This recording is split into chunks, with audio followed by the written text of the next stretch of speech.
legislative actions. The clerk will open each public hearing. If anyone wishing to comment on the relevant matter may come to the podium at that time. After public hearings conclude, Speak to Council will begin. Speak to Council is a time for members of the public to comment on any and all matters related to city. Sign up for the session closed at 4:30 p.m. this afternoon. The list of speakers can be found at the back of the room and in the hallway. Speakers discussing legislation on this known city council agenda are placed on the A list. Speakers commenting on all other matters are placed on the B list. Under City Council, the clerk will call city residents first, as this is the Rochester City Council, and we prioritize citizens speaking first in the order. As a reminder, City Council is here to listen to all matters, and it's customary that we do not respond. Now let's begin this month's public hearings. We'll be given 3 minutes at the podium, and the clerk will lead us through each hearing. First, quick question. Pursuant to law, public hearing now we have in the following matters: approving the revised urban renewal plan for the Norton Street urban renewal area, introduction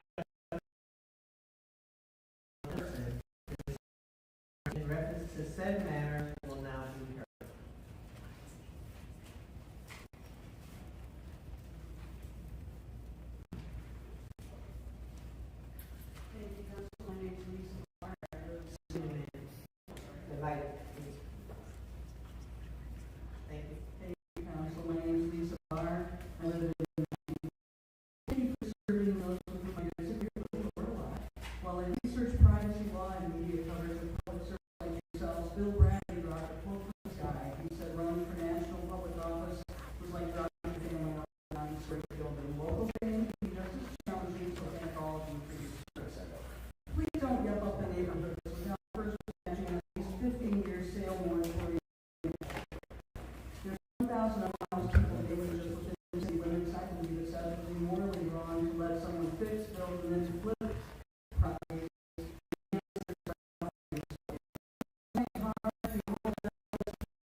Please be inspired to amend this legislation or not pass it for one particular rule in that document reflects on note selection and voting. Henry Kerr said, hardly knew it was what the Asians would need to vote in private. Note said here, everything I did for you, note said quietly, because it was the right thing to do. Always can be like Harvey. And please don't let anyone call you to join them in any press conference to gaslight a performance pledge. That happened because people educated elderly who need to know how to direct the city employees running the computer screen to the truly comparable assessment pages for any appeals that will let them actually age in place without trading away their equity during the process. Regulation of real estate is not communism or socialism. What's socialism? It serves society. It's the public library, the streets, the police, the fire, the social security you pay for, a public utility now owned by a Spanish billionaire, schools that help every kid, the right to collective bargain even if you're a graduate student. I hope you'll do a pledge for properties not to benefit from flipping. Thank you.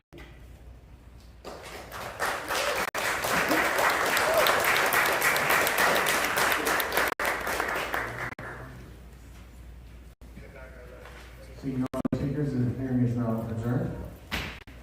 Pursuant to law, public hearing will now be had on the following matter: amending the zoning code pertaining to the North Street Urban Renewal District, introductory number 132. Any person desiring to speak in reference to said matter will now be heard.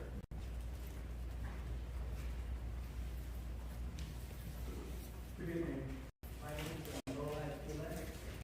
I reside in that neighborhood. I got to know it, but I didn't quite understand what it's all about. I know we have that old red wing plaza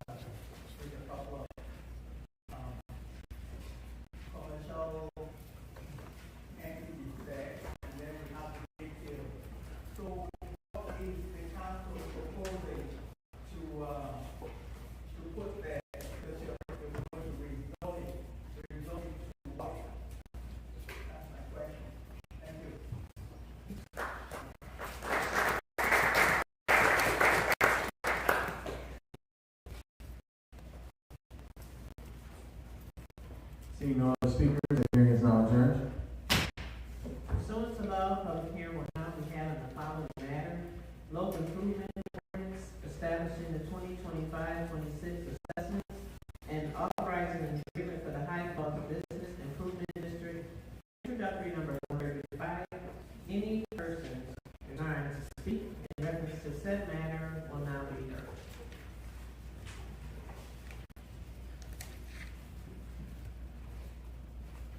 Again, thank you, Council, for your service during these troubled times. Regarding the High Falls Business District, I'm wondering how it is that they behave, because who does this serve? Who does this protect? I'd like you to consider the work of someone my mentor, Manjanath Pendikar, admired, Dallas Walker Smythe, author of Canadian Dreams, American Control, a development communications scholar. He coined the word compromise before it had a K, before it was applied to Trump prostitutes and having something on Trump. Compromise. People who betray their own village as they try to stop being a third world exploitable economy. Think tourism, call centers. Now, a third world economic situation can get worse. You can become an unexploitable, fourth world or basket case economy. So we don't want to not improve, but we don't need a compromise class. Compromise.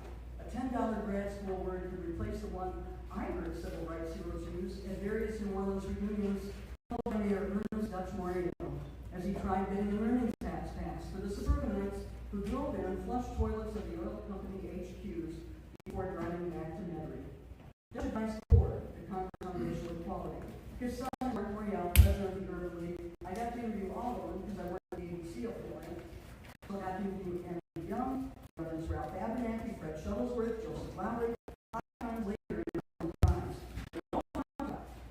Everyone states later called the bad test movement. My videographer partner went to New Orleans who said the equivalent still existed in the 80s. Does it still? Even in Rochester? I wonder because thank God I'm old and I didn't have to go to work the next day. Because I thought I saw Lily pull the bag test on Councilwoman Stanley Martin in New York. Better than that? Micropass and actual aggression hurts everyone, but it kills democracy. And if the business scripture is acting like compromise, or the three phrases it replaced, then please ask them to reconsider. And thank you.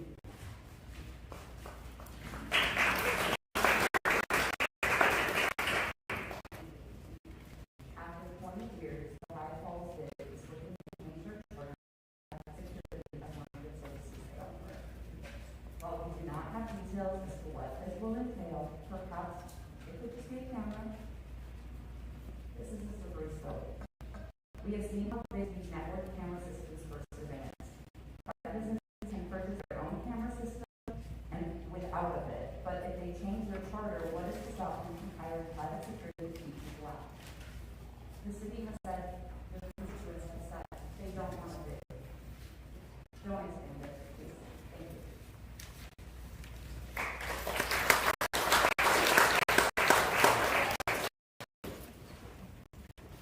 We are concentrating on the High Falls, but the whole of you can see from Ford to the lake is doable.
no additional speakers, oh, sorry. That we should really like justice, just also expressing our opposition and at least caution to adding security to the caution that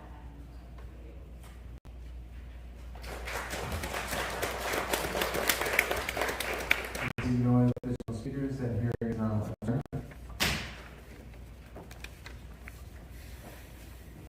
Can you please state your name for the record, future speakers? Pursuant to the law, public hearing will now be had on the following matter: local improvement ordinance establishing the cost of the special work and services related to Main Street improvements of the downtown enhancement district for 2025-26. Introductory number 147. Any persons desiring to speak in reference to said matter will now be heard. No speakers, that hearing is now adjourned.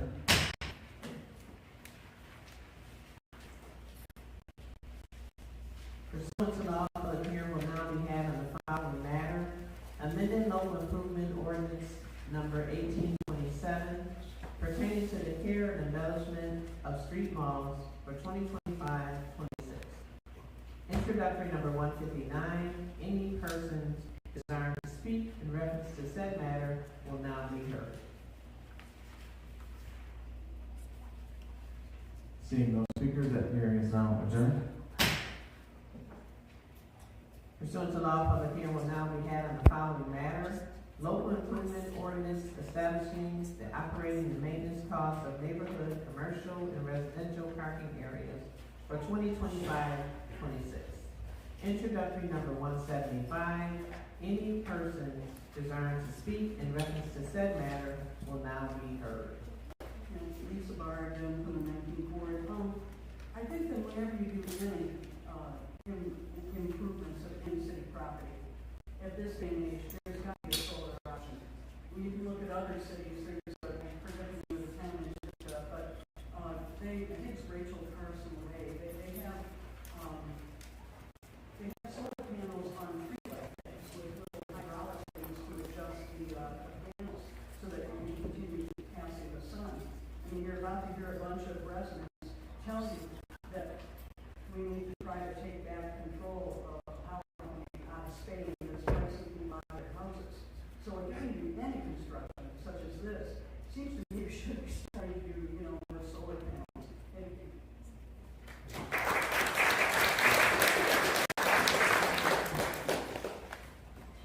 Seeing no additional speakers, that hearing is now adjourned.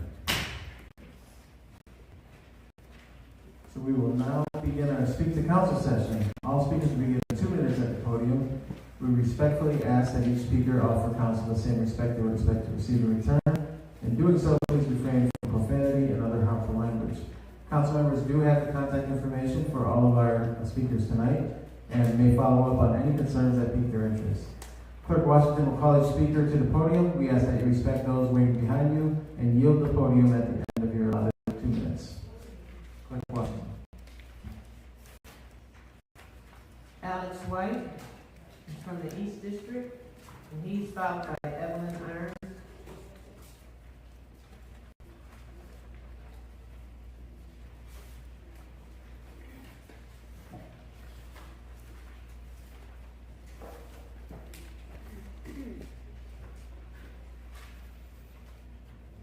Greetings, Council. My name is Alex White, and I live in the East District. I'm here to talk today about introduction 133, which is about loan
people in the greater Rochester five-county area? I don't think so. Why don't we, so this income is way higher than what the cities is, the people you supposedly represent. According to HUD, recently the AMI is $91,000, and the CMI, City and Median Income, is 46. Could we please change this so that we're representing the citizens of Rochester who we're trying to make housing for, and use CMI instead of AMI? Thank you.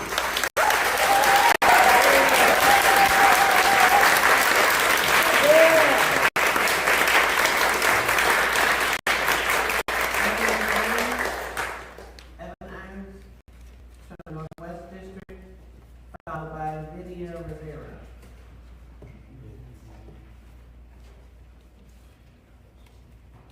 Hello, everyone. I'm coming today to talk about the resources we need in the Lava Oaks Community Association. As president and resident of that area, we are very concerned about the funding that is coming through on Proposal 160. We have had the conversation with our council person, and we are asking you to hold that proposal until there is a meeting for us to discuss what would better fit in our community. You're not rejecting her proposal, you're asking her to collaborate with us. We have gardens already in the Lagos region. We are one of the most oppressed areas in the city, and if there's a surplus of $100,000, we don't want rainforest. We need help. And I'm coming here today to ask this council to hold that part of the person. Everyone in the Northwest, I'm talking about Otis, I'm talking about Edgerton, I'm talking about Maplewood, I'm talking about July. We need to have Josiah. We need to have a conversation when funds are coming in our area, and we need to start talking about the need. We are too oppressed. Mount Otis is suffering like no other place. And today I'm here to tell you, we do not want a rainforest without some collaboration. Have your rainforest, but we need some safety measures, we need some lighting, there's a whole lot of things we can allow. And we have made up our mind that we will no longer be quiet. We have set back for years. Our organization has been together for 4 years, we have not seen an impact or change.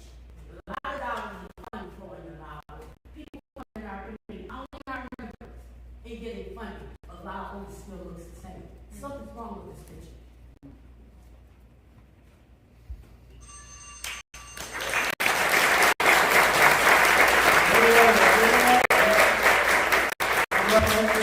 Followed by Kevin McBride.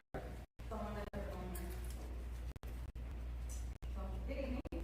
My name is Lydia Rivera, and I'm here to speak on info number 160 and the $100,000 that was set aside for the Northwest. According to the documentation, a public hearing was supposed to take place, and that never happened. Once again, residents like myself from the Otis and Edison area find ourselves reacting to decisions rather than participating in them. Let me start off by saying we appreciate our Northwest representative. We know her heart is with the community.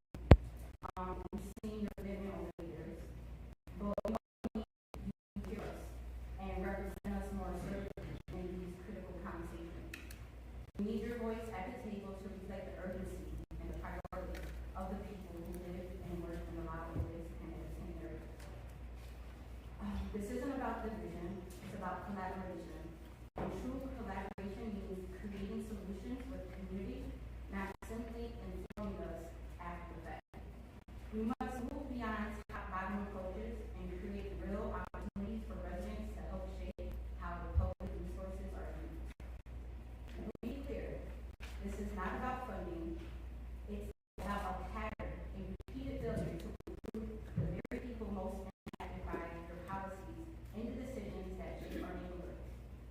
We elected you to represent us, not to make decisions for us without us.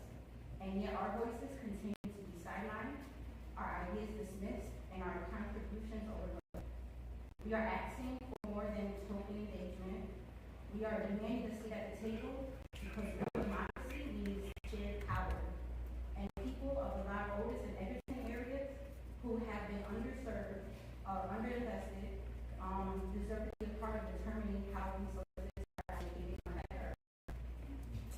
often say, nothing about us without us. That is more than just being in the room. They need real power sharing. Our communities know what we Your need. time is up. And we need to be heard, respected, and included from the beginning.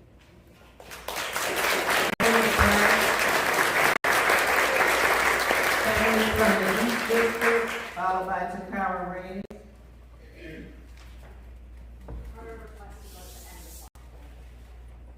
Excuse me?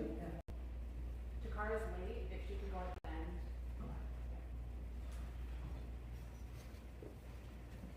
Loitering is still being an issue in front of Pinnacle Apartments. I find that drug dealers encourage loitering in an effort to get residents of Pinnacle Apartments hooked on their street drugs.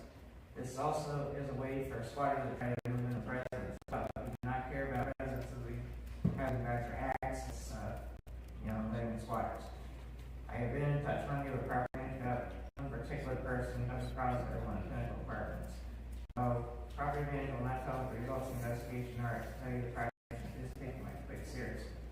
Still, loitering is an issue. We cannot let drug dealers create a situation and cause residents to get addicted to street drugs.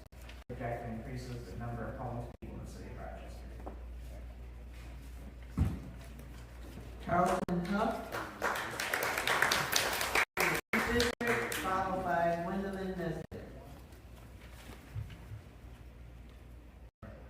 Hi, my name is Carlton Huff. I'm from the district, and I'm a community member here in Rochester. I've been here for about 6 years now, and I just want to urge this body to move on both the public utility study as well as expanding sanctuary city policies. So I just view these as common sense issues, and I just want to be real about the cost here and what we're talking about. So we're not talking about this body swooping in and making a decision to throw out our power supplier in Rochester. We are asking for a phase 1 feasibility study into public ownership of our power with a strong advisory committee and transparency in the process. So I don't know what other issues we really take this approach on where we can't act due to the county's inaction.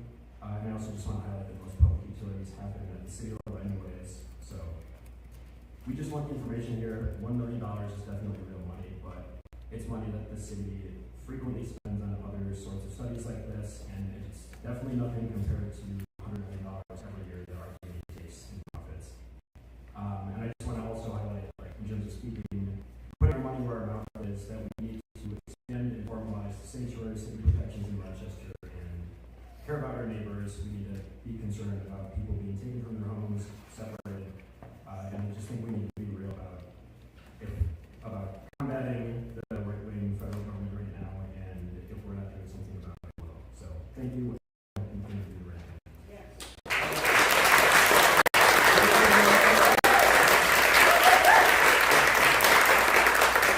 Gwendolyn Nesbitt.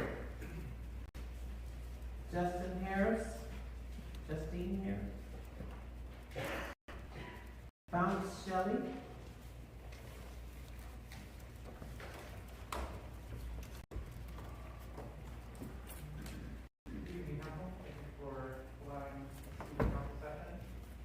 As Rochester residents, we radios already pay for all of our community's costs of operation, investments, and taxes, in addition to what company demands in profit. Yet we have no say in what our community does.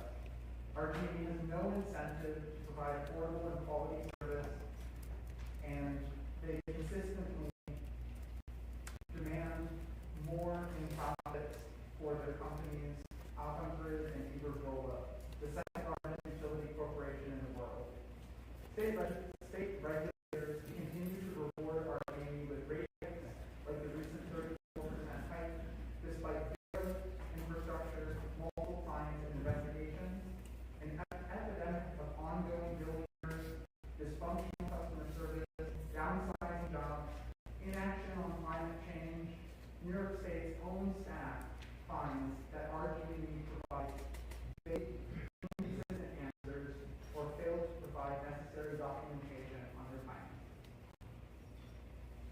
Recent feasibility studies across the country have consistently found that public utilities would result in significant cost savings in the rates from the beginning, even after factoring in the cost of purchasing the grid through our rates. Our community needs and deserves an independent study that will show us how much we can save with public utilities. Under New York State law, there's a clear path to doing this, and we can vote to buy out local referendum. We're tired of hearing local politicians delaying or using vague fears as reason to not get an independent analysis. We're aware of RG's political patterns and connections. We continue to advocate for the best for our community. It's your job to stand up for the people. Thank you.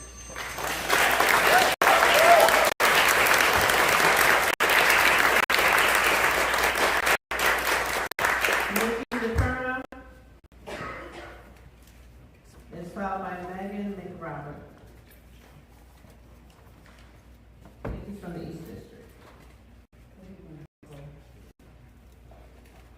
Today, I'm not here to yell at you as a today, I'm going to tell you how to stand right now. The United States Citizenship and Immigration Services announced that they would only recognize biological gender. And the Department of Homeland Security removed its policy on surveilling people based on sexual gender identity, sexual orientation. I'm asking you, please, make our sanctuary city an ordinance. Include transgender people in it and protect the citizens, please. You've already seen the Locust Club postpone. You have seen RPG do immigration services work and break our policy. You go back to work 2 days later. We're scared of being taken in the night and not seeing our friends and family again. And I, as a white person, have never had to be this afraid. As a transgender person, sure, but as a white person, no. I'm asking you to not just hold the line against the Trump administration. Please push back. Please push back. We need police accountability in this town, in this city. We know that's what your constituents want. They have told you. Please support the police accountability board. And please protect us from people like the Locust Club, who's interested in helping people like Tom.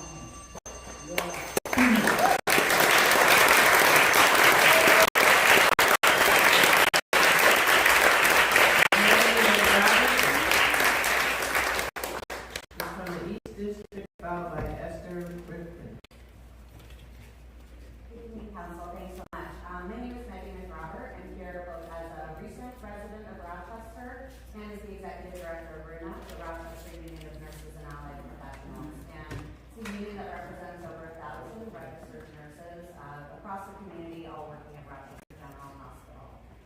So I'll say first, as a new resident of Rochester, I was surprised. I moved here about a year ago to work with this union, and the number of people who told me, you're going to hate RG and E, it was in the double digits, and they were right. And frankly, moving to Brooklyn to find a utility company that's more expensive, more reviled, and harder to use than Con Edison was a surprise, to say the least.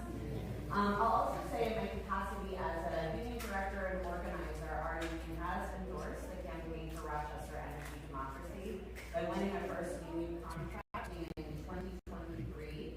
Unionized nurses now benefit from lower health costs, a protected pension, and a transparent wage scale that guarantees annual wage increases. They did not work through COVID and fight for that contract with a historic 2-day strike to see their wages go overseas to enrich a $1 billion company. We're here fighting for our community, some of the most marginalized, vulnerable people. Any one of us could need medical care tomorrow, and that is exactly what we're providing. They deserve to see the benefits of their wages stay within the community. We also know that power and public utilities are a human right. People who are medically fragile and economically fragile are disproportionately impacted by these practices. We know that the City of Rochester has already set aside funds for a study, and it's time to lead the way and commission a phase 1 utility study without the funds. So we strongly urge you to fund the study and take immediate action on behalf of your constituents. And I'll say in the last 7 seconds, as again a city resident, strongly and unequivocally support an ordinance for a sanctuary state.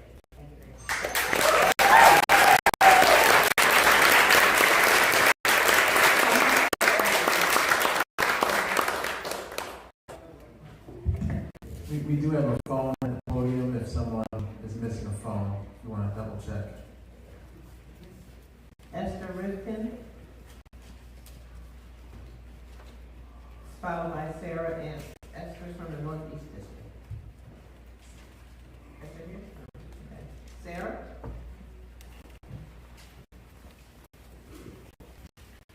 Southwest District.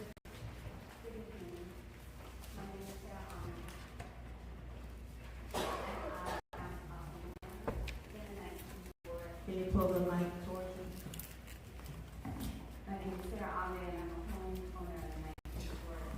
I joined the Democratic Justice campaign for energy democracy because of Rochester's national electric against me personally.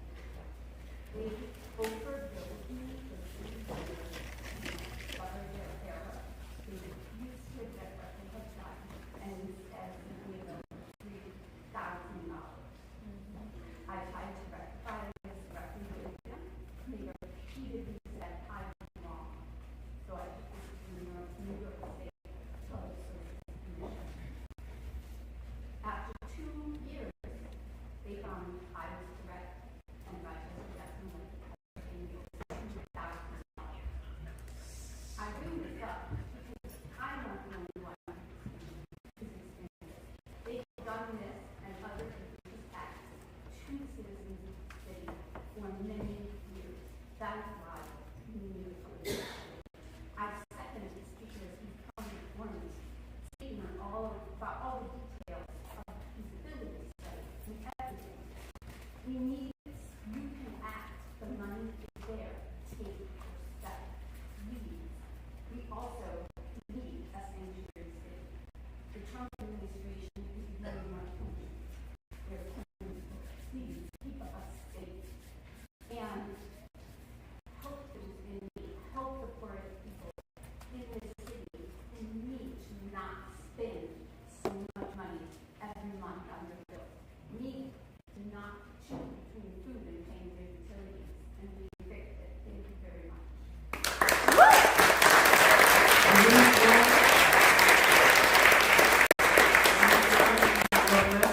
Followed by Dr. Michi Winterlich.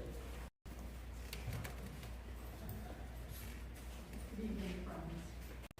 I just lost my I first came to address City Council about the issue of public power and feasibility study in 1979. It's been a while. And the kind of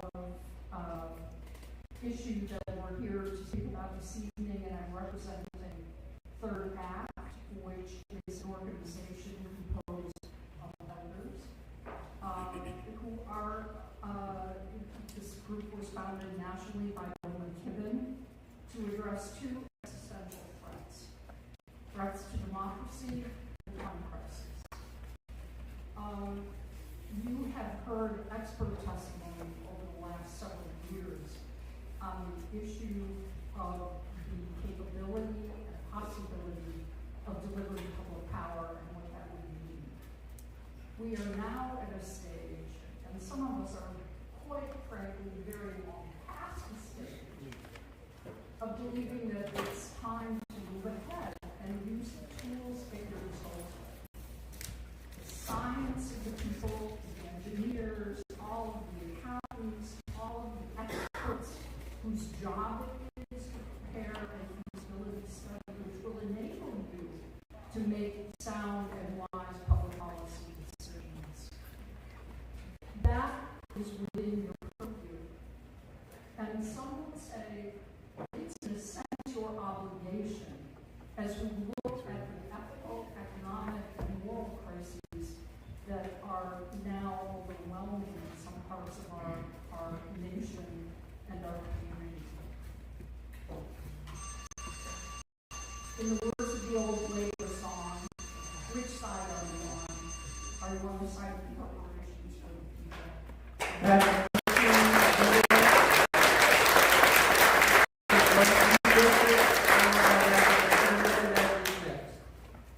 Well, I'm Dr. Michi Winterlich, Campaign Policy Coordinator at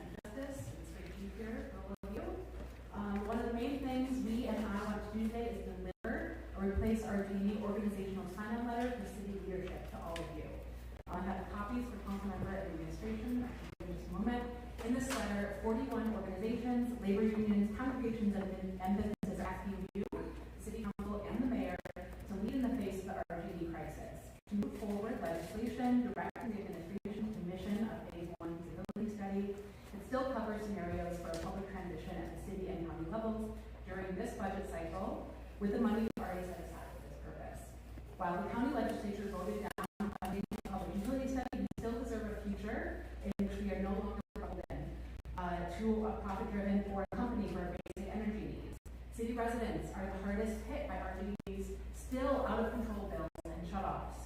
Don't you feel the urgency of having the third highest energy burden in this country, of 13,000 shutoffs last year? We also deserve a future where we can lead on renewable energy transition that is accessible to everyone. A Phase 1 feasibility study that still covers the city and the county would not be significantly more expensive than a study that looks at the city alone, but would give the city all the options moving forward, including the county actually leading a public utility transition if that's what the study shows is most economically feasible. It also wouldn't be contributing any more than we've already agreed to. It would just get the ball rolling so that we can have an independent assessment of all the feasibility questions that you continually bring up. Do you not feel the urgency that the community is feeling of the community member who got a shut-off notice for his 71st birthday last week with a mistake bill for over $4,000? If you want the county to ultimately lead, the city needs to take the first step, unfortunately. Otherwise, it's not clear who you're fighting for or if this county's action is just an excuse. We can do this.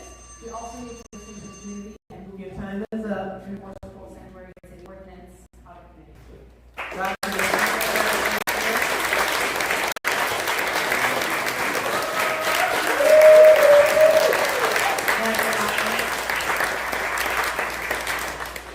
Heather Lyman. Hi, my name is Heather Feynman. All of my names and my kids' names are wrong, but we're here anyway. My name is Heather Feynman, and I live in the City of Rochester. I'm a proud resident of the city who works to make my community stronger and more beautiful every day. I have raised children in the city and have embraced all the city has to offer. I have fought for a better life for my family, friends, and neighbors in Rochester. The Rochester I have come to know and love is in jeopardy. We are in a war now. We're in a war zone. We're in war times. We need to strengthen our communities and work to keep each other safe. Rochester has the ability to become a beacon of hope for the entire country. We need to strengthen our sanctuary city. We need to have more accountability and stronger policies. No person, no child should feel fearful to defend itself. I know you have reaffirmed sanctuary city status, but I need you to make sure that it is stronger. I need you to help me keep me and my kids safe. And not just my kids, the neighborhood kids. The kids that live and come here, that they're safe and now they're afraid to leave their homes. My own family, we belong to the LGBTQIA+ community, and we are fearful that we will not be able to stay. When my daughter was born deaf, we thought, we're in the perfect place, and now it's not so much anymore. So I really, really beg and plead so that we can keep it so that we can keep our homes.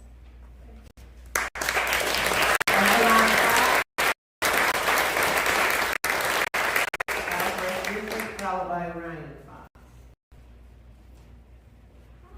Hi, this isn't the first time I've been here. I've been here a lot, actually. I came here because I always thought that with the communal government that we could get things done, we could keep this a city where it's safe. But with how you guys have been acting about making a safe city, it doesn't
followed by, oral. Farming needs an interpreter. Oh, okay. Is Ryan? Hi, my name is Arwen Fox, and I'm here, I'm 11 years old. I am,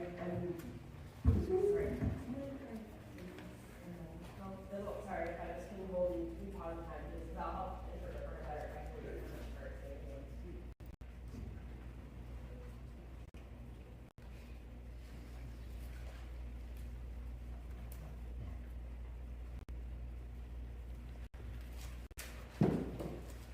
Hi, my name is Arwen. I'm 11 years old, and I'm part of a group called the Future of Voters. At a meeting, you made a promise to keep us safe, but now we're feeling scared. We believe in diversity, equity, and inclusion,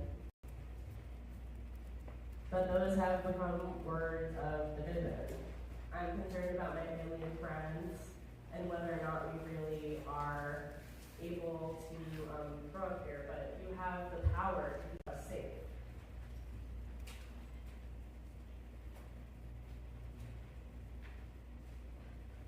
You have the power to pass policies that support our community here in Rochester and help us feel safe where we live.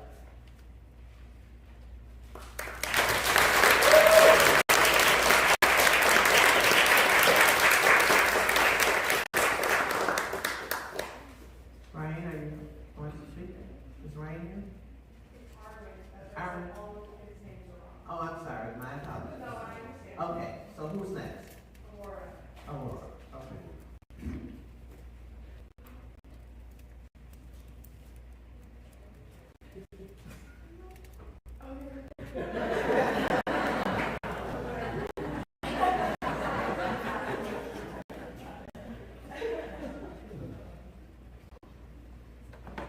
My name is Aurora Fox, and I'm 9 years old. I came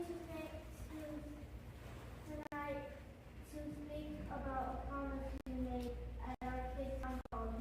You promised to keep me safe, and I'm asking for you to strengthen the sanctuary city rules. As a member of the LGBTQ+ community, I'm worried about my safety and future. And if you have the power to keep me safe, then use it. And please remember me and keep your promise. And even though my shirt says hate never made any nation great, I hate Donald.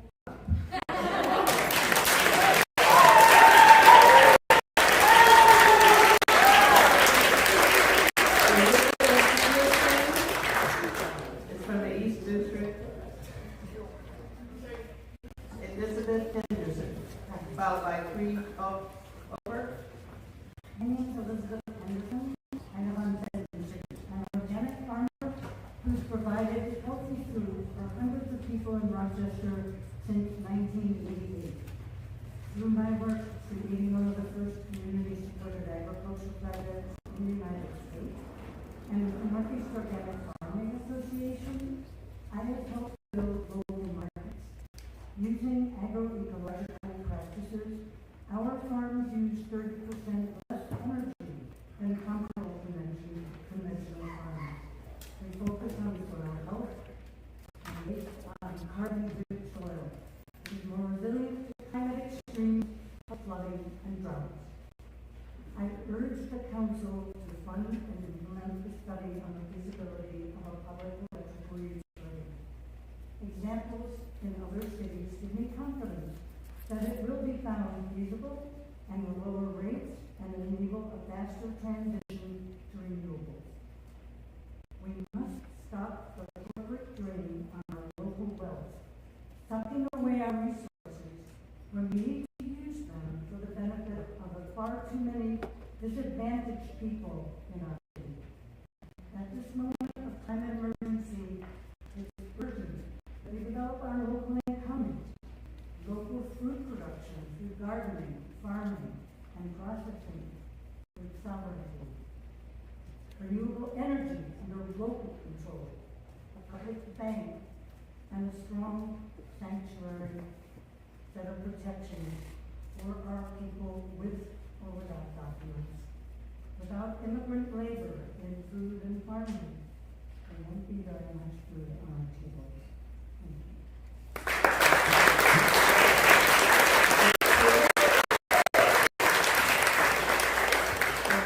District, followed by Joyce Nelson.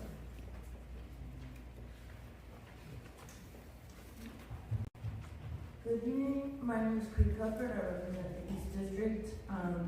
You might look at me and, right out the gate think that, I'm white, I have a lot of privilege, but I actually grew up in abject poverty with my utilities constantly being turned off.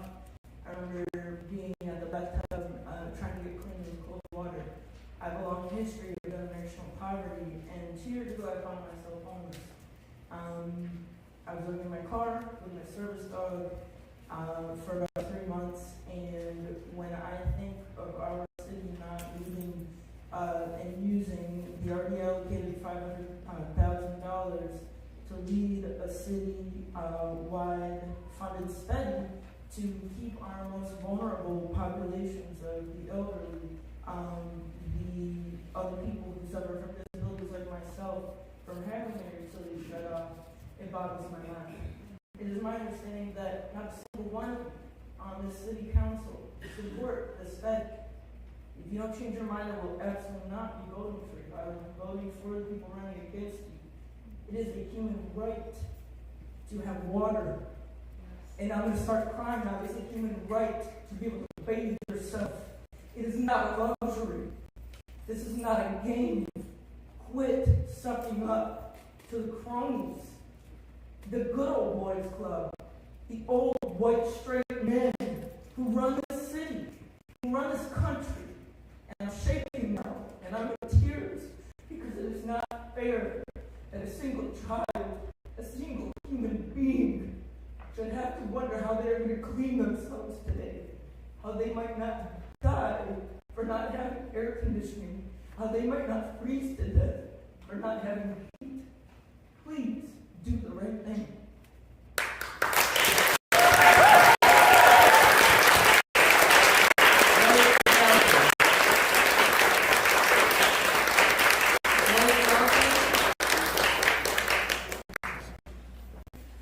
Joyce Nelson is from the Northwest District, followed by Clayton Lyons. Hello, my name is George Nelson. You know, we talk about the same thing. It is for rights that's supposed to be tenants' rights. The right that tenants supposed to have and they don't, because there is no enforcement of these laws that is set by New York State. Excuse me, Ms. Kim, Stanley, and Mary, I appreciate it. Appreciate y'all. But I don't want to talk, I don't want to see y'all. I want to talk to the people that's here to listen to me. I got a vision on an illegal and illegal eviction in 2019, and the laws have changed for nothing. They still lend these slumlords, and I'm sorry if landlords in here that's not slumlords. Slumlords are the ones that don't take care of their property and want money.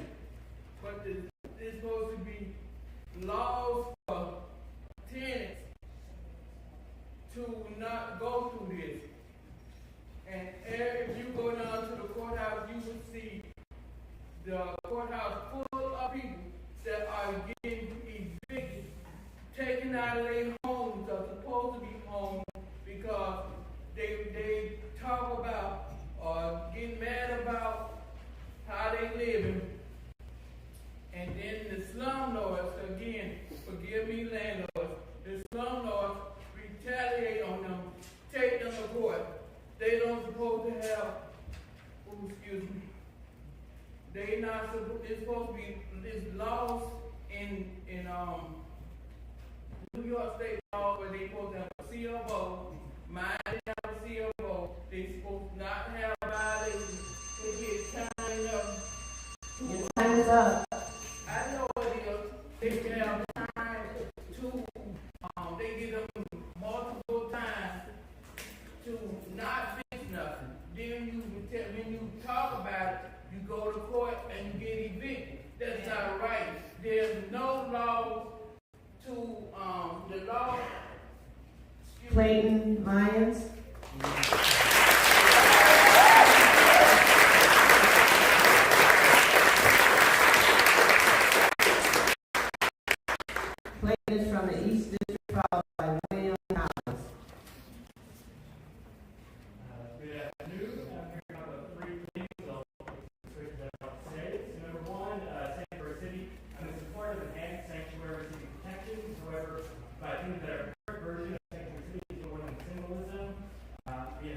department needs to collaborate because with minimal consequences and minimal public reprisal, we all can determine in terms of engagement with the locals, but we can fight back. We have not yet seen that. Moreover, we know the Montgomery County Sheriff regularly works with ICE as the New York State Police. We know it's not your jurisdiction to govern these bodies, but I think it's disingenuous to say you were considering or preventing local law enforcement from involvement with immigration enforcement. We have such blatant collaboration every single day. Now is the time for creativity and courage. You can put your heads together and try to develop something that's real for actual censure and protection. Okay, now two, we're talking about setting up the government. I'm really tired of hearing that you need a county in order to do a public utility study. Why are you holding your own constituents' priorities hostage at the behest of a different governing body? Right? If this doesn't have your best interest in mind, they don't have your best interest in mind. The phase one study would put pressure on the county to engage in this. The phase one study is not a buy-in. It does not equate to those whose bonds are financed to public utility. We study things all the time. Last month we did 2, if not 3 studies. You can stand up for your own priorities. Stop playing stooge for a clearly corrupt political regime in Bell. Now 3, your primary role, as I understand it, is to link the purse string of this city. I work for a grassroots community organization that in December was giving $40,000 for a job. Most of that money goes to victims of violence we have not yet seen a cent. We have the city telling us it's our fiduciary. We have our fiduciary telling us it's the city. No one is speaking with us directly. No one is doing a site visit to see what the work is we do. Someone, join us. Help us figure this out. There's a lot of people who are not getting money, and these are the same people perpetrating crime and being victims of crime. Right? I don't know whose fault it is. I don't really care. All I want is to see our people get paid because the money is going to those in the streets who most directly need it, and of course, not seeing it done. Okay, thank you very much.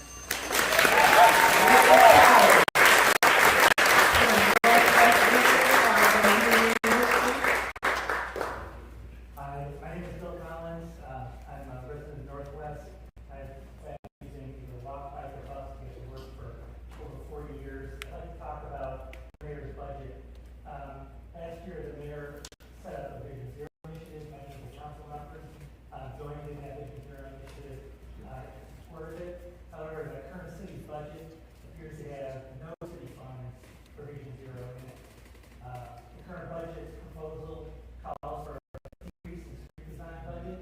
We need an increase in the street design budget for quick response design and changes when there's either a tragedy or near tragedy on our city streets. The trail network used to be the jewel of the Rochester bicycle and pedestrian network. It's in sad shape now. The current budget has no funds for maintenance or improvements of our trail network. The trail networks are the safest cities who are non-motorized travelers to get around the city. The council anticipates the citywide speed limit reduction coming up this year. There appears to be no funds in the budget either for assignment. Target concern street safety, public safety. There's a large budget for public safety, police. Street safety is equally important. There's somebody that's killed in a car, just as tragic a death as somebody that's shot or stabbed. Can we just each district followed by Isaac Ward? Good evening. My name is Henry Liskey, and I'm the Policy and Advocacy Coordinator with Reconnect Rochester. I'm before all of you today to see about the upcoming city budget. We would like to thank the administration for creating a citywide task force on Vision Zero and appointing a centrally based coordinator within the mayor's office. Vision Zero is not a slogan, not a tagline, not even just a program.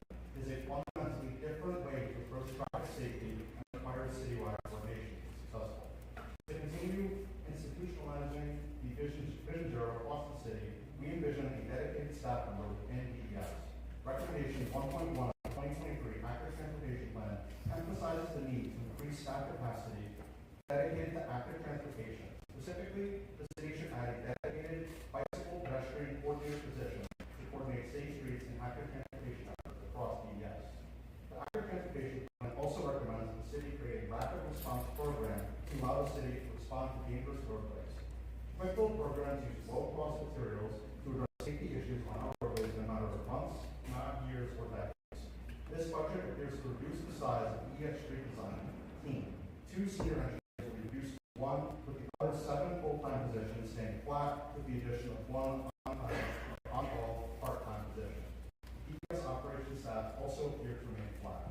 In order for Rochester to eliminate all injuries and fatalities, we must add staff capacity in street design and ES operations.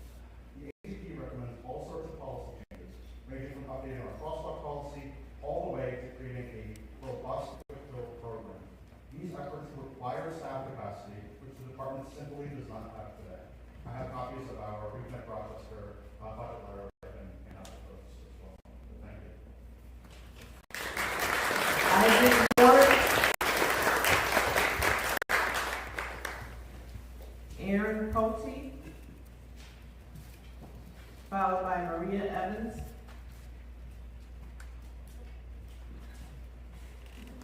Good evening. I wanted to speak today to address a couple of matters that I think are very important for our community. First off, I want to ask you to move forward on the public utility study for Rochester. The people of Rochester deserve a utility that is affordable. High rates are hurting our community members, and they impact our most vulnerable community members the hardest. Fairport has already transitioned to a public utility, I'm sure you've heard, and they have seen significant cuts in the cost to their residents, as much as 70%. The other issue I want to bring up is to ask you to strengthen our sanctuary city policies and laws and establish an ordinance. We need to hold our city officials accountable to the laws of these and policies. We also need to increase coverage of these policies to protect other individuals at risk by the current presidential administration, including our community members of color, our LGBTQ plus community, our community with disabilities, and our neurodiverse community members. Residents, I would also like to just ask to consider reinstating the ability of our police accountability board to hold our police accountable. I originally heard that they would lose that ability to be able to actually give transparency to city residents and hold accountable when our police officials do make do things that are not following their laws and policies. And I think those are important things that we need to protect and hold them accountable to. So if there's anything we can do to make that help those to hold the police more accountable and keep them transparent, I think that is very important as well. Thank you so much.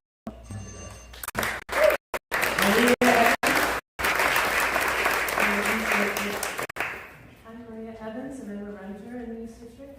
My husband and I moved to Rochester about a year ago for his postdoc, and in general, I hesitate to make comments about living in a place for so little time. I think it's important to listen and learn how things work before you weigh in. But the sooner a feasibility study is done, the sooner all of us who live in Rochester will benefit. When we moved here, the number one heads up we were given was to be very careful with RG&E. We were told to be on top of tracking meters and readings, and that issues were going to be a real pain to resolve. That surprised me, since utilities aren't usually the top of people's minds when they're meeting new neighbors. And we have so far not had any billing errors, but the cost of energy has definitely been something we've felt, despite being very careful and in winter keeping our apartment at about 55 to prevent any plumbing issues. I read an interview in the Beacon with a council member who said that it isn't fair for the city of Rochester to pay for a study that will benefit the suburbs. And I totally understand that. It doesn't seem fair. The fact that Monroe County decided not to do the right thing in this case is really disappointing. But the people who will suffer the most from inaction are in the city of Rochester. If wealthy suburbanites don't mind throwing extra money out of their community to enrich a corporation, that's their choice. But in the meantime, people here are being squeezed for every last drop they can pull together, and studying the whole county will give the city more options in the future. This study needs to go forward, and the resistance from RG&E has to strongly suggest that they're all too aware of what will be found. That our power could be run better, maintained better, and workers treated better, all for less money than we're spending now. If that's not the result, we can move on from there. But anyone who's afraid of facts doesn't have a leg to stand on and needs to move out of the way with people with the vision to try to improve things. I would also like to register my support for enforceable sanctuary city policies to prevent extrajudicial kidnappings of our neighbors. Thank you.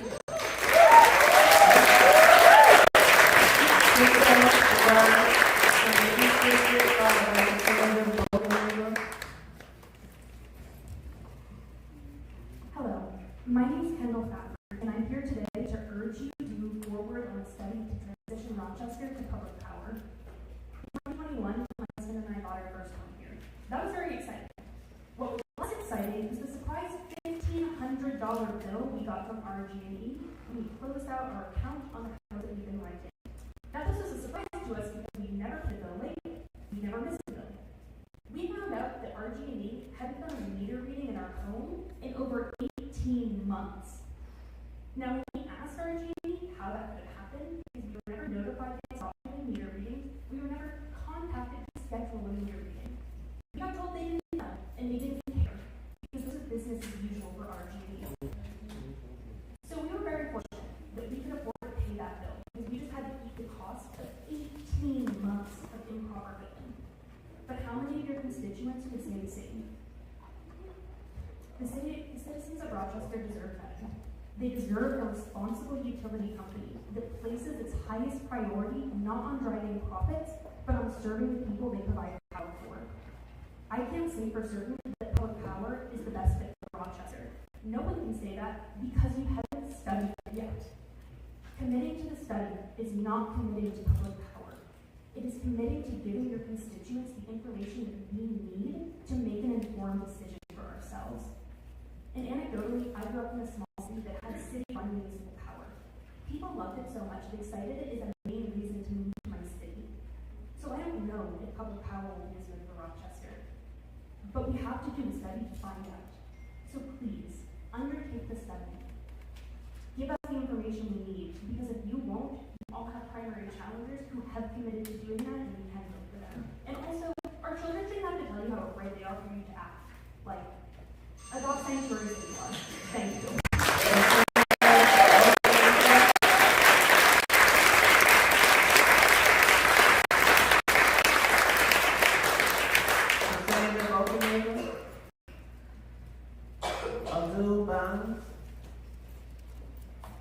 From the East District, followed by Oscar Brewer.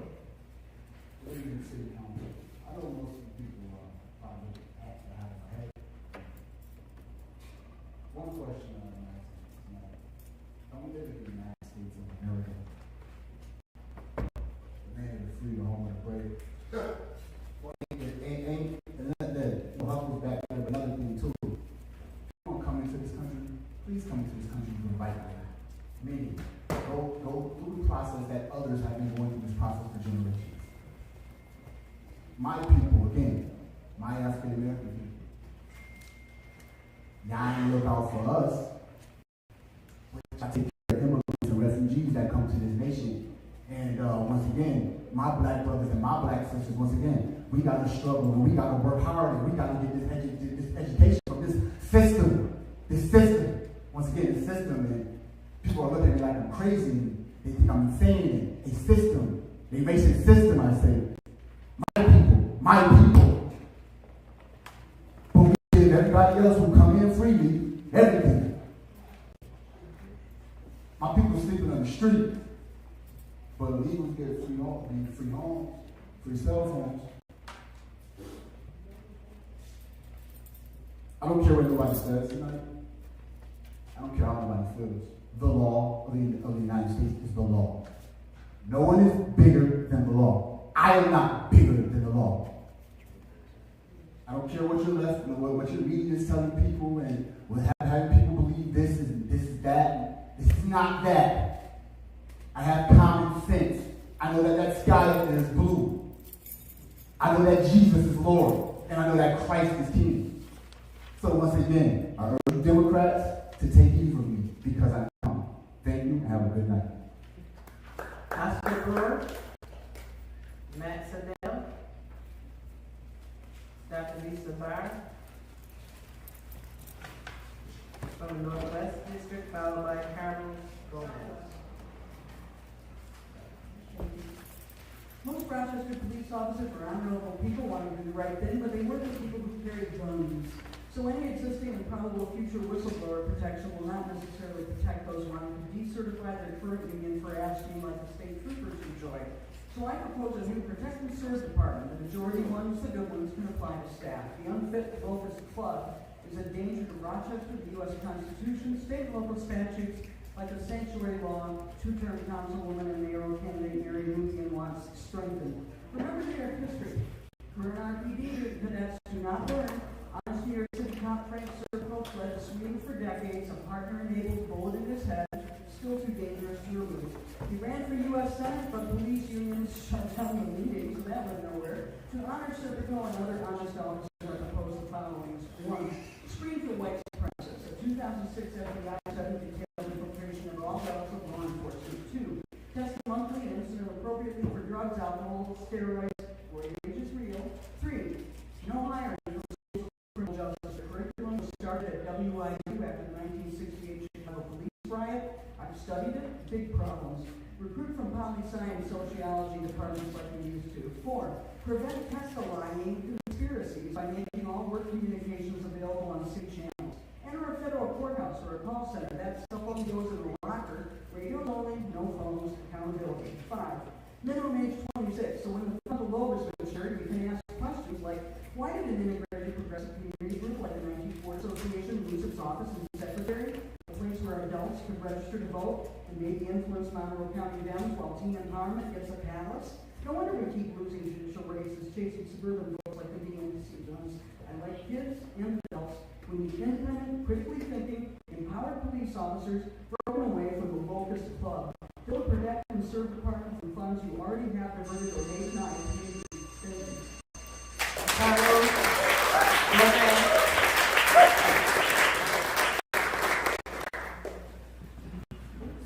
Darian Nathan.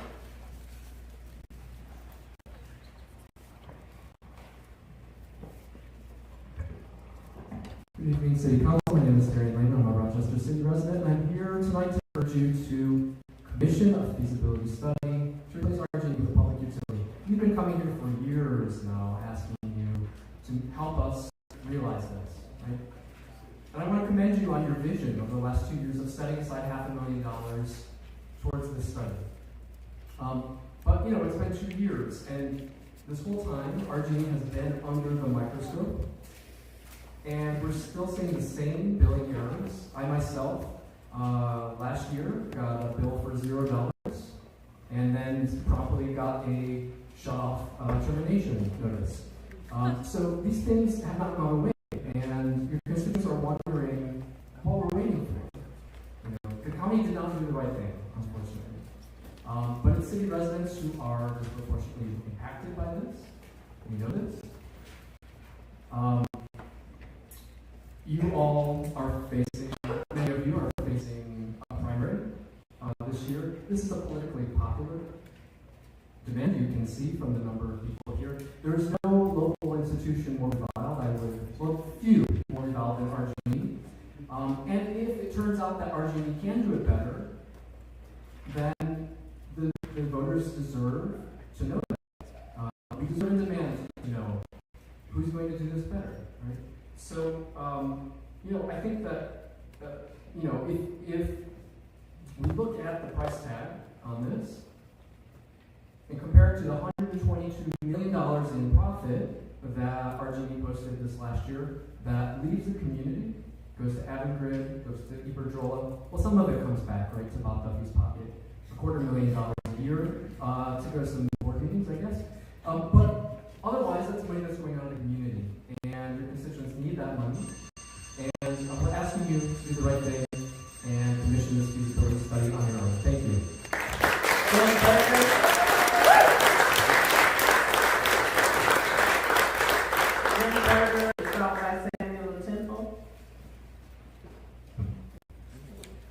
Good evening. My name is Jim Berger. I live in the town of Brighton. We are currently living in a very strange time where corruption, greed, and evil doing seem to rule. Regardless of our religious faith, I believe that most of us, if not all of us, are good people. We're taught to be good people, to be kind, to be thoughtful, and helpful. Moreover, we were instructed to have our good morals and principles be a guide to living our lives. But then we have to contend with politics, elections, and a representative democracy. And unfortunately, some of our guiding principles seem to fall by the wayside.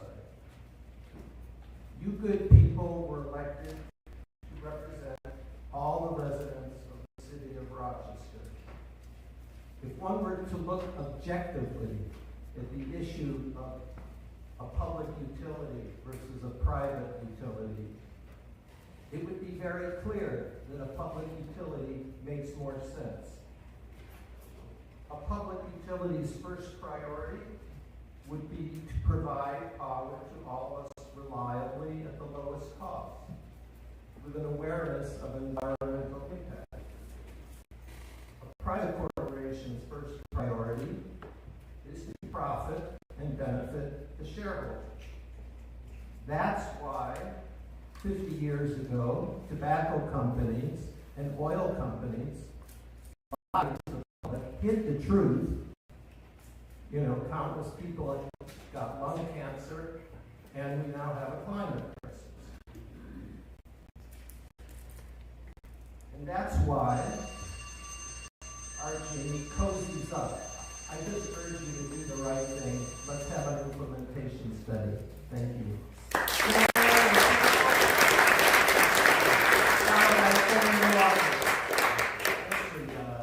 think I'm northwest district. Over by it's not I know, touchdown. Yeah. Anyway, my name is Sam. I'm everyone you guys are gonna get my QR code. It relates to our trying to react big bus stop. But it's not for no reason why I'm here. I actually want to say that I've been sitting in some of you guys' meetings and I'm saying the words. Thank you. Thank you. I love your idea about the fireworks. Instead of using fireworks with the I have 3 neighbors of mine who I like. They just moved in the neighborhood. They took their dogs away every 4th of July because their dogs are initially you voted no for it too. A few times I'm thinking something and you said it. You know, and then mine, awesome. Monroe, thank you. And Councilman Patterson, I'll say, I was trying to get then you talk about your meeting program. Man, that's cool. I like that. But anyway, you guys are doing it very well. And I think that I just wanted to say you have a positive line on there. Thank you. Sam Walters, followed by Nina Gaines. My name is Sam Walters Sayer, and I'm here on behalf of the Rochester Mutual Aid Network. We are a cooperative network that connects people in need of aid with those who can offer it in order to create a future where the community can sustain itself. Our main supports the call for the city to commission a phase 1 feasibility study using already allotted funds in support of replacing foreign-owned RUE not-for-profit, locally controlled public utilities. Our man works closely with community members impacted by the outrageous prices and poor service offered by RUE. It is our belief that locally managed, reliable power infrastructure for and by our community will bolster our local economy and ultimately result in greater community access to and agency over our city's power resources. Our man also calls for the city to commit to expanding sanctuary protections to LGBTQ+ community members and to actually enforce those protections. The Trump administration's attack on our immigrant neighbors via ICE must not be ignored, and neither should their continued threats to the LGBTQ+ community. Rochester must aim to be a safe haven for all those seeking sanctuary. An attack on one of us is an attack on all of us, and we call on our lawmakers to protect all members of the Rochester community. Thank you.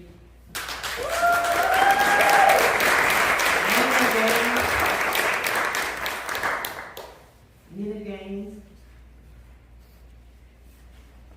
Julia Wolf, is followed by Barbara Dees. Good evening. My name is Julia Wolf. We have never done this before, so bear with me while I sort of gather my thoughts. I am coming here today to talk about the public study, the commission of phase 1 feasibility study, to take over our meeting, to turn it into a public utility in Rochester and in North County. Like probably everybody here, I pay bills, to budget everything, to make sure that we can afford to pay water bill, phone bill, groceries, not to mention property taxes for a homeowner like myself, or rent, and also renters this last year. My monthly bill was budgeted, and since we moved here, I think 3 years ago, was gone through the roof. I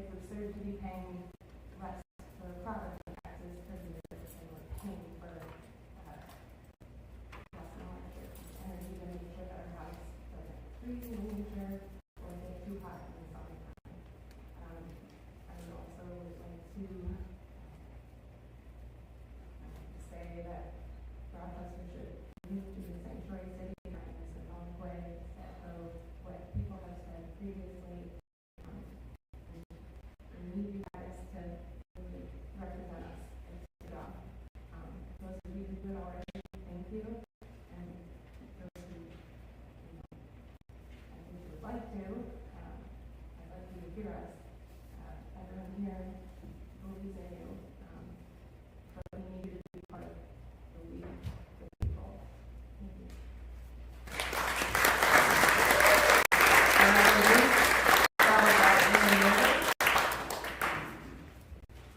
Hi, I'm a 35-year resident of the city of Sophia Castle several times before. On against hypertrafficking and for the Police Accountability Board. I want to ask everyone, what is your connection to the past? If you're a boomer or Gen X or a millennial, you may have had parents or grandparents who fought in World War II. You may remember their stories or their silences. Like me, maybe you remember history class discussions or just talking with friends. If you lived in the time of Hitler, what would you have done? Gen Z, Gen Alpha, do you have these discussions? What are your connections to the past? What are they like? Let me tell you about mine. My dad was a World War II veteran. He flew in the 15th Air Force, stationed in Foggia, Italy, and his job was to bomb Hitler's war machine. He flew with his crew of 10 men in a B-17 in long flights over the Alps, often bitterly cold. Bitterly cold missions from which a great many men did not return. My father almost didn't, several times. He was a ball turret gunner. I cannot fathom his courage, but it inspires me. After the war in 1963, my father went to Selma, Alabama, answering Dr. King's call. He said it was not right that all Americans could not vote. He knew what he had fought for, and what he was fighting for. Do you? I think so. I am proud of Mayor Evans and our City Council for standing up for immigrant rights. It takes courage. It takes courage. And yet it appears that a recently proposed resolution strengthening protections for our immigrant neighbors is not being brought for public discussion and debate. It puzzles me as breach of standard democratic procedure. It feels wrong. I'll leave you with a poster I've seen. If you've ever wondered what you would have done in 1930s Germany, you're doing it now.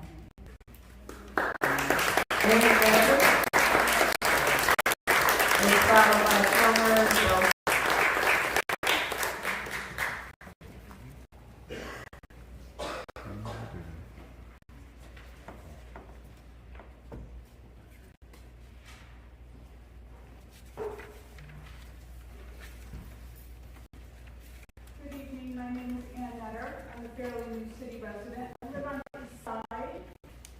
I connected the City of Rochester over their coffee bought brochure program and was advised to seek convenience stores with badging about tobacco, addiction such as the lottery, beer. I don't need this study to tell me public power is better. I've seen it, the difference. If we had a choice growing up, we would have been on Fairport Electric. We don't get a choice. The residents of this city do not get a choice.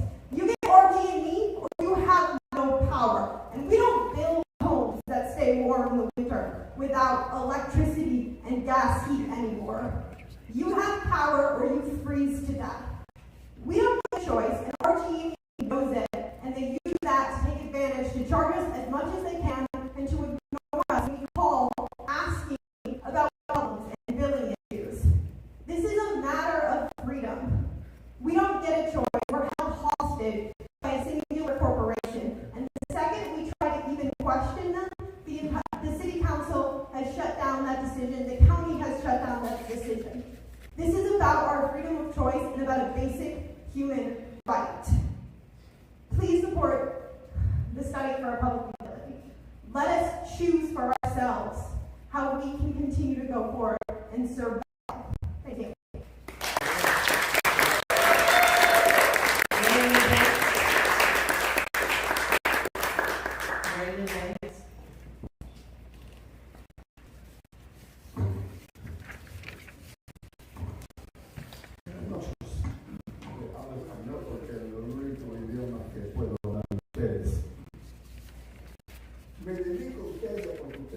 pueblo, las personas que están allí, no trabajan para nosotros. Says here, Y como no trabajan para nosotros, council does not work for you, se van a quedar sin trabajo. that they're gonna end up with no work. Porque no nos soportan a nosotros con el problema con la electricidad. Because they don't support us when it comes down to the Ya utility. tienen los fondos y no lo utilizan. They have funds, but they do not use Es it. nuestro dinero, It's our money. no es el dinero de ellos. It's not their money. Ustedes no trabajan para nosotros. Council, you do not work for us. You end up with no employment. Que se vayan a pedir papas a McDonald's. Eso es Go todo. fry French fries at McDonald's.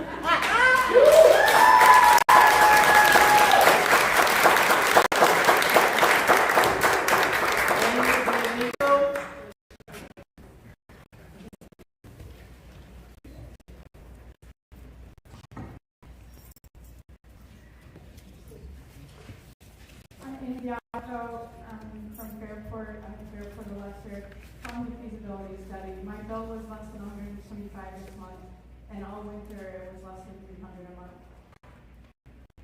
The chief of police was quoted on Rochester First as saying the police are apolitical and follow the law. Recently, immigration customs enforcement called Rochester Police Department for investigators, and when officers arrived, they took over the scene and detained the inhabitants in a car, putting people in handcuffs for an immigration matter. While the chief agreed that that was counter to our sanctuary city resolution, he emphasized that the officers were not punished. Well, why not? If the police are so apolitical to just follow and enforce the law, then why were the officers not fired? Didn't they break the law? I believe that they were not punished because the current sanctuary city guidance does not provide any enforcement when it's broken. Power sees nothing without a demand.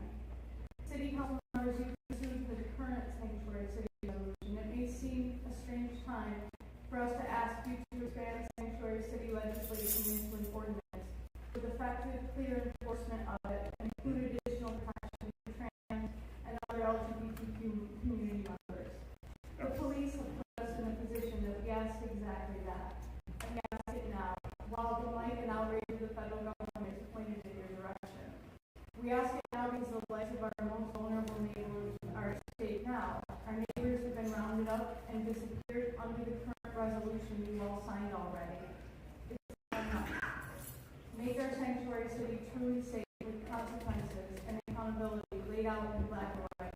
Sign the expanded sanctuary city ordinance as if lives depend on it. Thank you.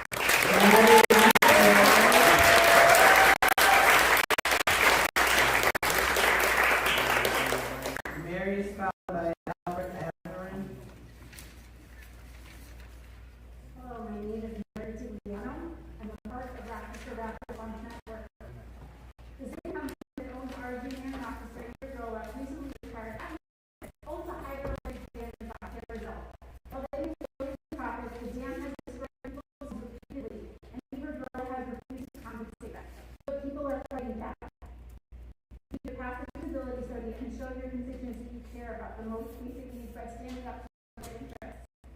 Our rights transcend borders, and I saw yours does too. The federal government wants to decide which of our neighbors can live with us or not. Our country should not be immigration enforcement, and if they do, they must be held accountable. We commend Council President Linda and Rick Evans for not meeting with Tom Coleman and for getting to fight a lawsuit. Don't stay on the defensive though. Our community needs greater sanctuary. Why is it easier to stand up to the President of the United States than the Locust Club? Yeah, say that. The sanctuary policy as it is was a big win in 2017, as was the city's of sanctuaries in 1986. Both were functional in their time, and people that have fought for those previous policies are part of our fight today. We're just not in 2017 anymore. White supremacists, a rogue justice department, and a police union that operates with impunity are all related by trying to attack on immigrants and LGBTQ+ people. Even with the officers not being disciplined beyond, time off and remedial training, the Locust Club pride to home in. That's disrespectful to your authority as the governing body of this city. Making sanctuary policy and ordinance meaningfully including trans and gender nonconforming individuals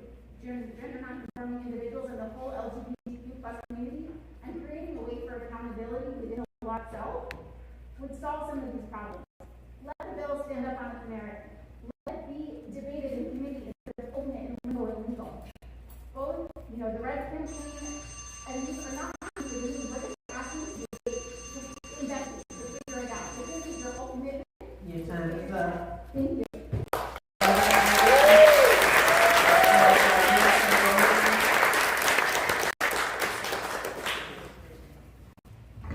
My name is Gary, I'm the president of the association. Well, I'm here to let you know the challenges that this city faces. And the question is, how do we work together? We don't want to point fingers. We just want to say, how can we sit down on the same table and work problems? So these are real problems. We got crime city. We have big selling drugs. We have staff people going to stores. I talked to 25 merchants this week, and people are going in and grabbing the goods, just running out, and they cannot chase them. We have Hangout. Hangout's amazing in the strip, you know, and the people in the cedars don't feel safe walking the street because of the Hangout that's going on. We got loud music. We got houses that are burning because the homeless have nowhere to go and keep warm, so houses go on fire. We got, today I found a bunch of camping areas and grills that the homeless are using to, you know, sleep there and cook. You know, they need to go somewhere. We need to find a solution for them. And because they need a place to go. Prostitution, right in front of my eyes. We got high grass, we got city parks, but kids cannot even play because they can get shot. Because will go shoot and an innocent kid will get shot. We don't, the neighborhood don't feel safe, the people don't feel safe, the community don't feel safe. We also got illegal street vendors selling illegally without permits, without license, without nothing. We got merchants that call 911 and they don't even get a call back and they don't even get a response. Listen, we got a lot of work in city council. We gotta sit down, we gotta talk, we gotta take care of this Your problem. time is up. Folks need a lot better than this. Jennifer Golding. Followed by Travis Colbert. Good evening. Yes, I'm Jennifer Golding, Sanctuary City Matter. Just really quickly, I want to say what we have. We already know the consequence of not having an ordinance is that when police officers violate the sanctuary policy and their own code, they get to go jolly it up at the Locust Club with the border czar who has committed atrocities in his time in with the Trump administration. And then the next week they get to go and make a SWAT team descend on a mother that they go to at home with 3 toddlers, you know, who's here legally. So that's what you get when you don't have teeth, when you don't have ordinance. And then on the matter of feasibility study for a public utility, my opinion has not changed. And so I'm going to sing this part. Now that another year has come and gone, get the facts so the people can vote. We all are asking again which side you are on.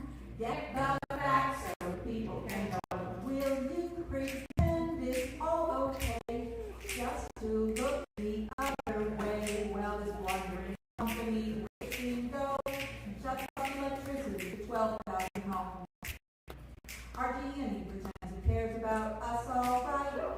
Get the facts so the people can vote. It's a greedy, bloated, sociopathic, multinational parasite.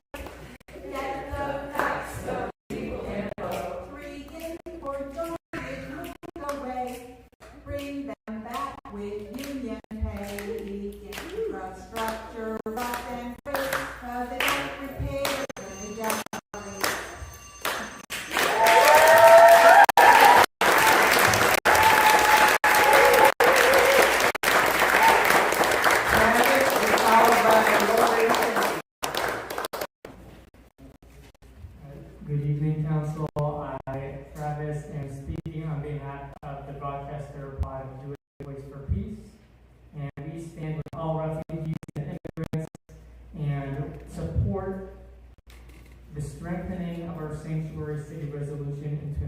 enforceable ordinance that can include as many people as possible to protect them at this historic moment.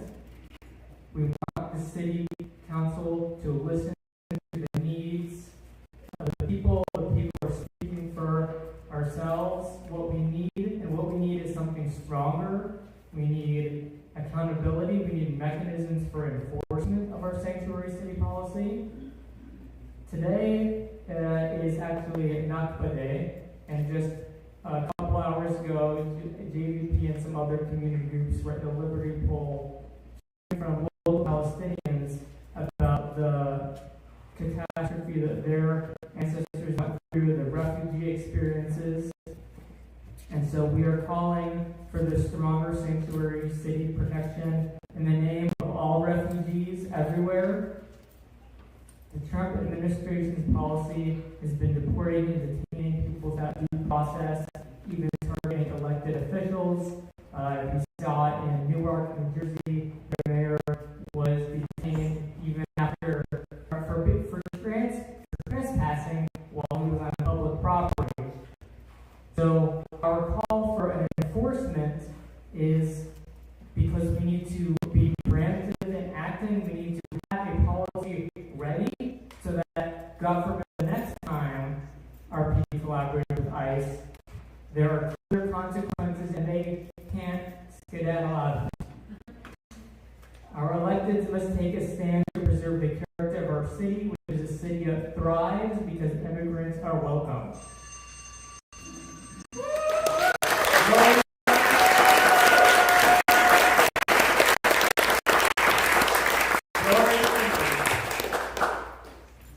Mara Hamilton. What's your name?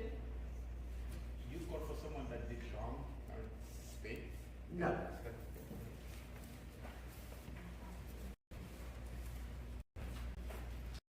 Hello, my name is Maura Hamilton, and I'm here both as part of the Rochester, Wisconsin Network and just as a fellow human.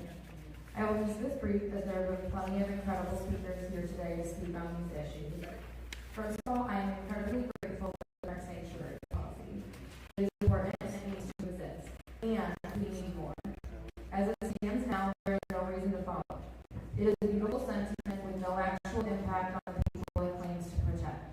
We need a sanctuary policy that takes active steps to protect the vulnerable people it claims to, like making collusion a viral offense.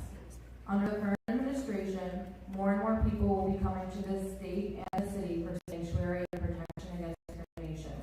And we must be ready for them by passing a more enforceable sanctuary city policy. I would also like to acknowledge that I stand in solidarity and support the other issues for today in creating public utilities and funding the police accountability board.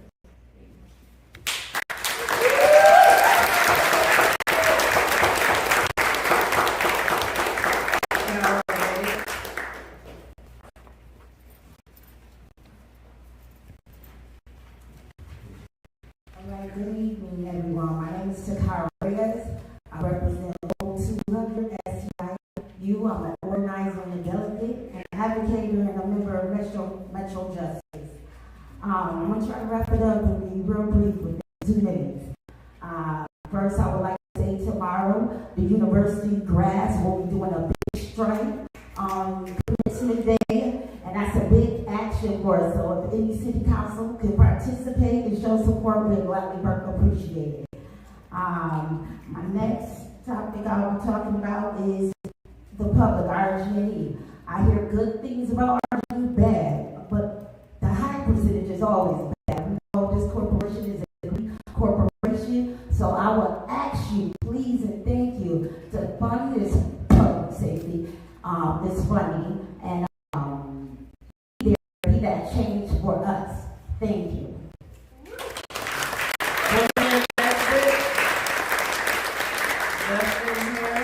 Justin Harris. Esther Ripken. Dr. LaShonda Leslie Smith.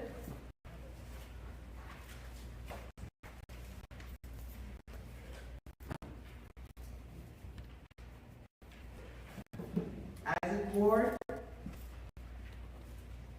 Sandra Bogan neighbor. Oscar Brewer, Matt Sedell, Carlos Gomez, Nina Gaines,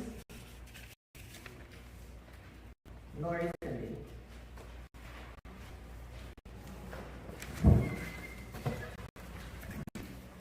So we've reached the end of our Speak to Council session for this month. I'd like to mention that we are looking for a position to fill on the Police Accountability Board seat in the Northwest District.